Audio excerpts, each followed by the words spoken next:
السلام عليكم ورحمة الله وبركاته نحمده ونصلي على رسوله الكريم قال الله عز وجل في القرآن العظيم أعوذ بالله من الشيطان الرجيم بسم الله الرحمن الرحيم ومن الليل فتهجت به نافلة لك عسى أن يبعثك ربك مقاما محمودا صدق الله المولانا العظيم وصدق رسوله النبي الكريم সুপ্রিয় দর্শক মণ্ডলী মহান আল্লাহ তাআলার শুকরিয়া আদায় করে আপনাদের সকলকে ধন্যবাদ জানিয়ে আজকের সুন্দর আয়োজন আমরা শুরু করতে যাচ্ছি।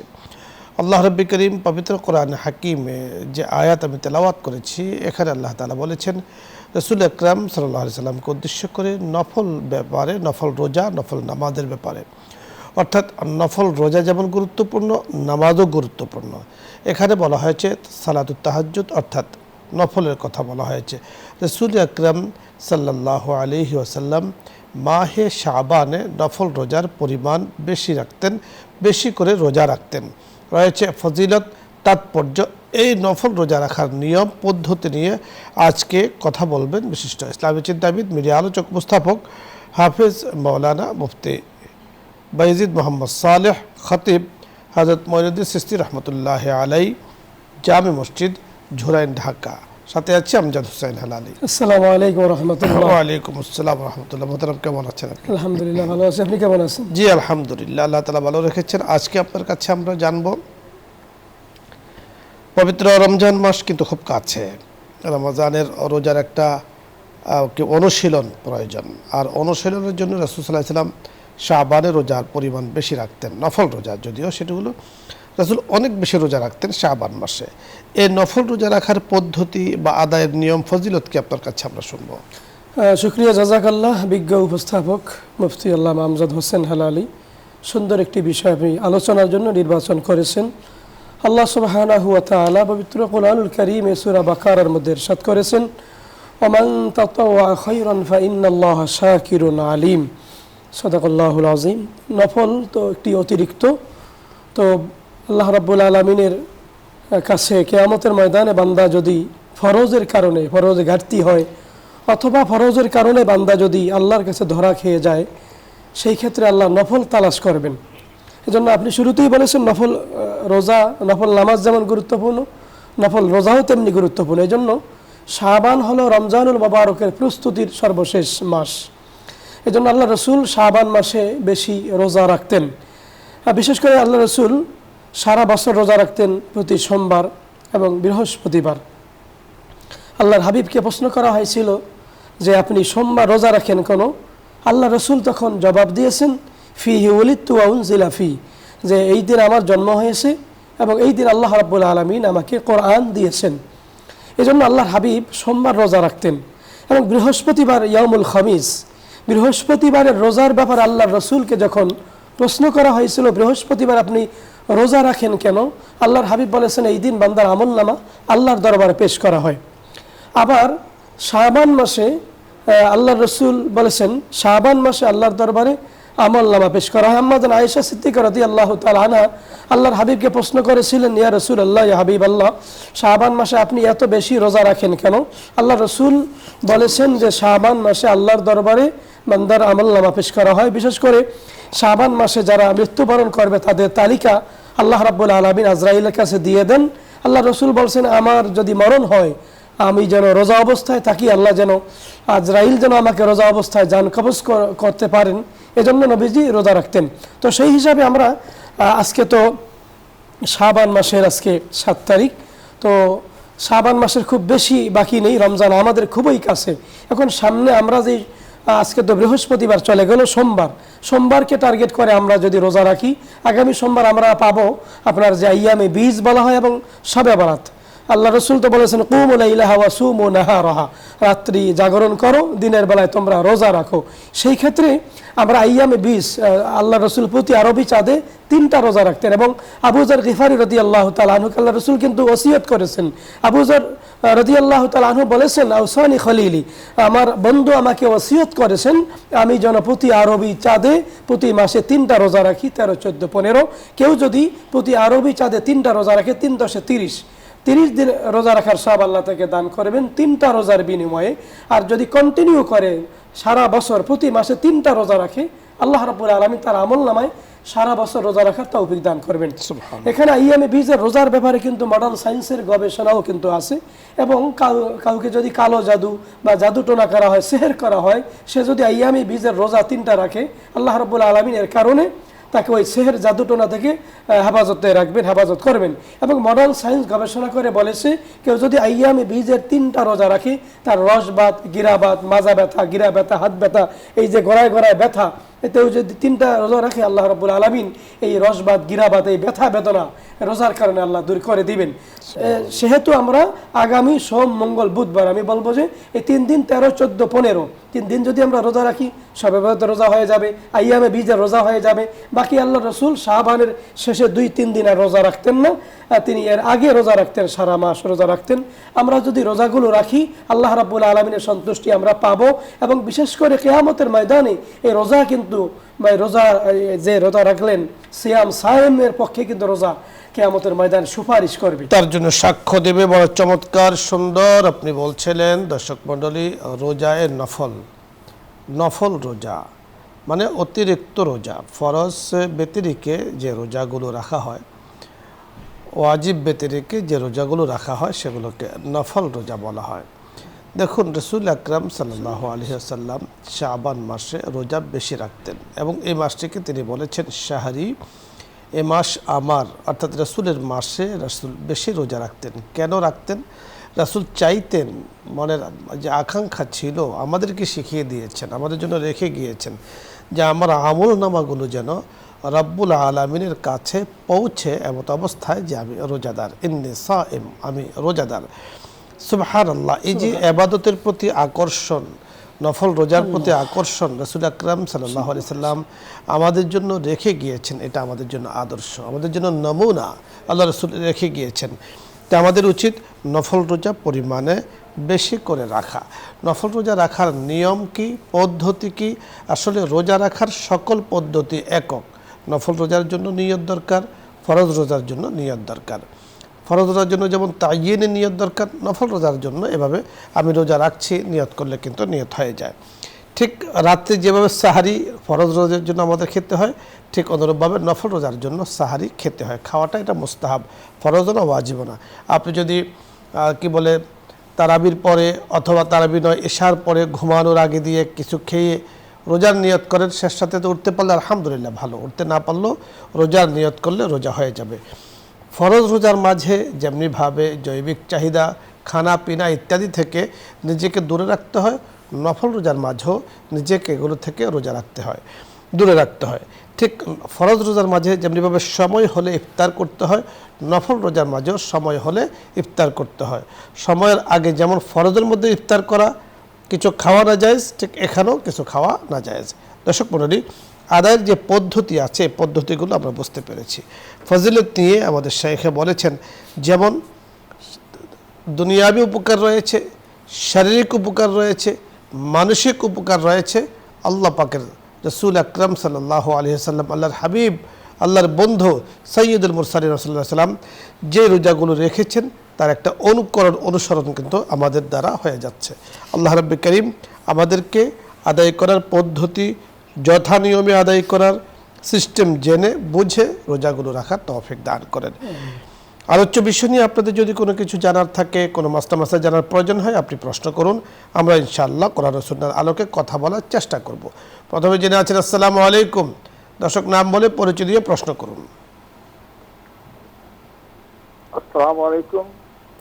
ওয়ালাইকুম আসসালাম ওয়া রাহমাতুল্লাহ। হুজুর ভালো আছেন? জি দর্শক, শোনা যাচ্ছে না, জোরে বলতে হবে। আমি একটা প্রশ্ন করছিলাম। সম্ভবত কারেকশন আপনি পাচ্ছেন না। পরের দর্শক, আসসালামু আলাইকুম।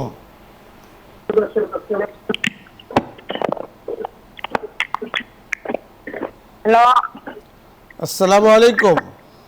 ওয়ালাইকুম আসসালাম। হুজুর ভালো আছেন? জি আলহামদুলিল্লাহ, আপনার প্রশ্ন বলুন। হুজুর, আমি পাকঘরে বাথরুমের নাকি এর কথা শুনতে আমি নাম করার পরে ও পাই না, আপনার কথাগুলো বোঝা যাচ্ছে না। পরের দর্শক, জি আসসালামু আলাইকুম। হ্যালো, আসসালামু আসসালামু আলাইকুম। আলাইকুম। হ্যাঁ হুজুর, জি বলুন। একটা প্রশ্ন আছে, সেটা হচ্ছে এই যে ইউএস যুক্তরাষ্ট্রের এই যে ক্রমবর্ধমান এই যে বিভিন্ন মুসলিম দেশে এখন ইরানে তারা হামলা চালানোর জন্য একটা প্রস্তুতি নিচ্ছে, আসলে একের পর এক দেশ তারা গ্রাস করতে, যেটা মুসলিম বিশ্বের একটা নিরাপত্তার মানে বাংলাদেশ থেকে এখনো কোনো মানে বিবৃতি দেওয়া হয়নি কোনো। আপনাকে ধন্যবাদ। আন্তর্জাতিক একটি বিষয় আপনি জানতে চেয়েছেন, বুঝতে পেরেছেন বিষয়টি? জি জি জি না, বাংলাদেশ থেকে বলা হয়েছে, বলা যে হয় না তা না, প্রধান উপদেষ্টা দপ্তর থেকে কিন্তু এই বিষয়ে যতটুকু না হইলেই না ততটুকু বলা হয়েছে।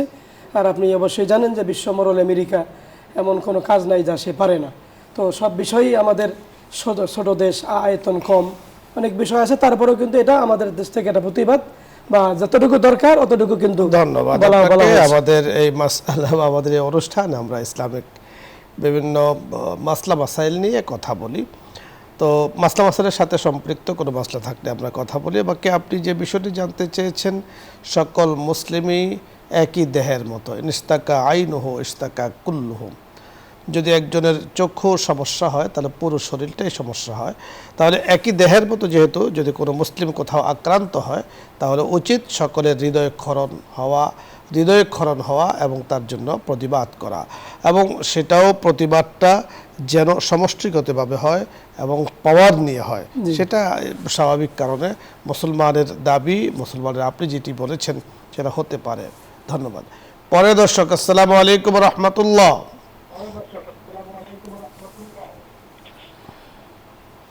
ওয়ালাইকুম আসসালাম হুজুর, আমি প্রশ্ন দর্শক শুনতে পেয়েছেন, প্রশ্ন করুন। হ্যাঁ হুজুর, এখন তো সামনে নির্বাচন আসছে। শোনা যাচ্ছে না। এরপরে দর্শক, আসসালামু আলাইকুম। হ্যালো, ওয়ালাইকুম আসসালাম হুজুর। জি প্রশ্ন বলুন। আমার একটা প্রশ্ন হচ্ছে যে শবে বরাতের রাতের কোনো বিশেষ নফল নামাজ আছে কিনা এবং সেটা কত রাকাত? আমরা এমনিতে তো নফল নামাজ পড়ি, বিশেষ করে শবে বরাতের রাতের জন্য কোনো আছে কিনা? জি ধন্যবাদ, সুন্দর একটি বিষয় জানতে চেয়েছেন। জি আসলে নফল নামাজকে আমরা রাকাতের মধ্যে সীমাবদ্ধ না করে আমরা যতটুকু সময় পড়ব, বিশেষ করে আমাদের কিন্তু অনেক কাজা নামাজ আছে, কাজা নামাজ আমরা পড়তে পারি। মাগরিবে ফরজ পড়ব, এরপরে 2 রাকাত করে 6 রাকাত আউয়াবিন, এরপরে তেলাওয়াত করবেন, জিকির করবেন, পাঠ বাই পাঠ তাহাজ্জুদের নামাজ পড়বেন। প্রয়োজনে আপনি কিছু কাজা নামাজ আদায় করলেন, সালাতুত তাসবিহ নামাজ আছে এগুলো পড়বেন, তাহাজ্জুদের নামাজ পড়বেন, শুকরিয়ার নামাজ আপনি পড়তে পারেন, হাজতের নামাজ আছে। আমাদের অনেকের অনেক অভাব অভিযোগ আছে, সমস্যা আছে, এই বিষয়গুলো পাঠে পাঠে আপনি করবেন। রাকাত মানে সংখ্যাটাকে কোনো নির্দিষ্ট করণ, আসলে এটা নির্দিষ্ট কোনো রেওয়ায়েত দ্বারা পাওয়া যায় না, অথেন্টিক কোনো রেওয়ায়েত দ্বারা যেহেতু পাওয়া যায় না, সেহেতু পরিমাণ যত বাড়িয়ে করা যায়, যত বাড়িয়ে পড়া যায়। মোহতারাম অনেক কিছু বলেছেন, সবগুলি কিন্তু নফল নামাজের। শবে বরাতে আপনি যতটুকু চেষ্টা করবেন নামাজের পরিমাণটা বাড়িয়ে নিতে, অন্তত সালাতুত তাসবিহ নামাজটা যেন হয়ে যায়, এটা অবশ্যই খেয়াল রাখতে হবে। এই নামাজটা পড়তে একটু লম্বা সময় লাগে, ধৈর্যের সাথে পড়লে এর ফজিলত, এর সওয়াব কিন্তু অনেক অনেক বেশি। এজন্য নির্দিষ্ট কোনো সূরা নেই, নির্দিষ্ট কোনো রাকাত নেই, যত রাকাত আপনার শরীরে সাধ্যে কুলায় তত রাকাত আপনি পড়তে পারবেন। পরের দর্শক, আসসালামু আলাইকুম।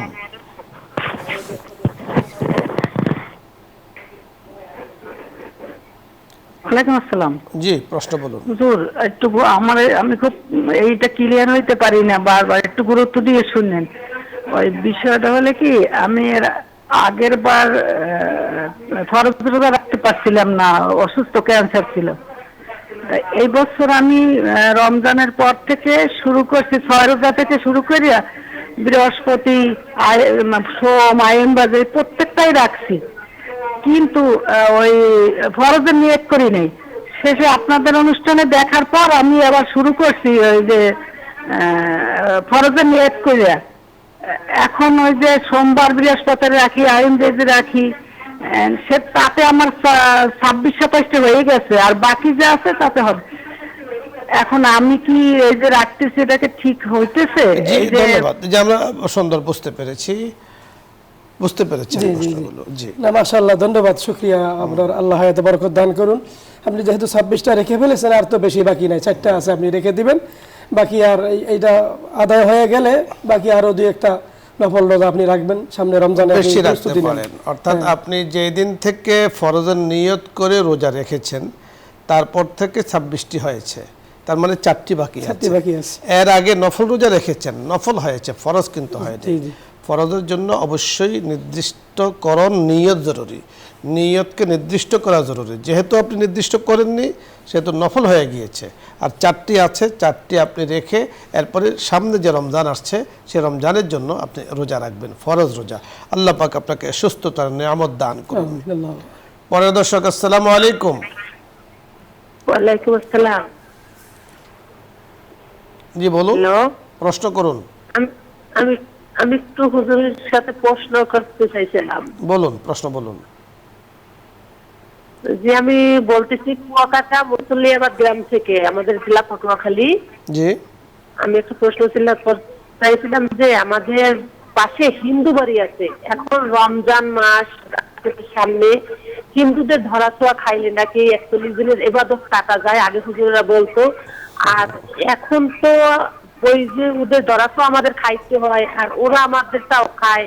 এখন আমাদের নামাজে জি, আমরা বুঝতে পেরেছি, ধন্যবাদ। চমৎকার একটি প্রশ্ন করেছেন। জি, বুঝতে পেরেছেন। এগুলো থেকে বেঁচে থাকাটাই ভালো। আপনি যদি আপনারটা খাবে, কিন্তু আপনি যতটুকু সম্ভব চেষ্টা করবেন আপনি খাবেন না, এটা থেকে বিরত থাকা উচিত। বিশেষ করে তাকওয়াবান যারা, মুত্তাকি যারা, ইন্না আকরামাকুম ইনদাল্লাহি আতকাকুম, তাদের জন্য এটা কিন্তু তাকওয়া অর্জনের ক্ষেত্রে এটা অন্তরায়। জন্য এর থেকে বেঁচে থাকার জন্য আপনি চেষ্টা করবেন। দেখুন, মানুষ সামাজিক প্রাণী, সামাজিক জীব, অর্থাৎ মানুষকে আল্লাহ তাআলা সমাজ দিয়েছেন। ইসলাম বিশ্বজনীন ধর্ম, সামাজিক ধর্ম, সমাজের কথা বলে। তার মানে অমুসলিম যারা আছে তাদেরকে যদি আপনি সবসময় দূরে সরিয়ে দেন তাহলে ওদের কাছে আপনি দ্বীনের সৌন্দর্যটা আপনি কীভাবে পৌঁছাবেন? আপনার পড়শি, তাদের সাথে বন্ধুত্বতা নিষেধ, এটা করা হয়েছে, কিন্তু পাশে থাকাটা নিষেধ নয়। পাশে আপনি থাকতে পারেন, আপনারটা উনি খাবেন, কোনো সমস্যা নেই। তাদেরও শুকনা কোনো খাবার যদি আপনার কাছে, সেটা পরদার দিনে তো আর খাওয়া যাবে না, কখনো যদি আপনার কাছে রাত্রে পৌঁছায় শুকনা খাবার খেতে, তাদের অনুষ্ঠান, তাদের আনন্দের যে বিষয়গুলো আছে, তাদের কোনো উৎসব, সেখানে যাওয়া ঠিক নয়। কিন্তু এই যে পাশাপাশি থাকাতে কোনো সমস্যা নেই। অবশ্যই মুফতি সাহেব বলেছেন পরহেজ করা, অর্থাৎ নিজের আবাদতগুলোকে, নিজের ইয়াগুলোকে মানে কী বলে হেফাজত করা।